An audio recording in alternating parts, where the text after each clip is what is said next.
మన భారత సంస్కృతి ప్రకారం మన సమాజంలో ఖచ్చితంగా తల్లిదండ్రులు చూసుకోవాల్సిన బాధ్యత పిల్లలకు ఉంటుంది.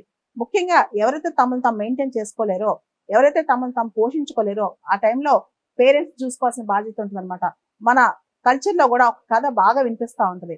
శ్రవణ కుమారుడి కథ అనమాట. శ్రవణ కుమారుడు తల్లిదండ్రుల్ని కావడి మీద పెట్టుకుని పిలిగ్రిమేజ్ తీసుకెళ్తా ఉంటాడనమాట. దారిలో తల్లిదండ్రులకి దాహం అవుద్ది.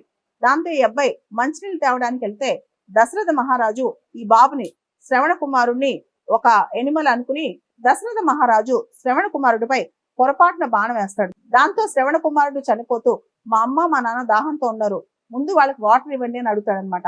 అలాంటి పిల్లలున్న మన సంస్కృతిలో ఈ రోజులో చూస్తే కనుక తల్లిదండ్రులకు అన్నం పెట్టాలన్నా బరువు బాధ్యత అనుకుంటారనమాట. అంతేకాదు కొన్ని సందర్భాల్లో వాళ్ళకి మెడిసిన్ ఇప్పించాలన్నా, హాస్పిటల్ ట్రీట్మెంట్ చేయించాలన్నా వాళ్ళ పిల్లలకు ఒక రూలు, తల్లిదండ్రులకు మరొక రూల్ అనమాట. సొంత పిల్లల్ని చూసుకున్నట్టు తల్లిదండ్రులు చూసుకోవట్లేదు ఈ రోజుల్లో ఉన్న యువత. దీంతో తల్లిదండ్రులు కష్టాలు ఎదుర్కోవాల్సి వస్తుంది అనమాట.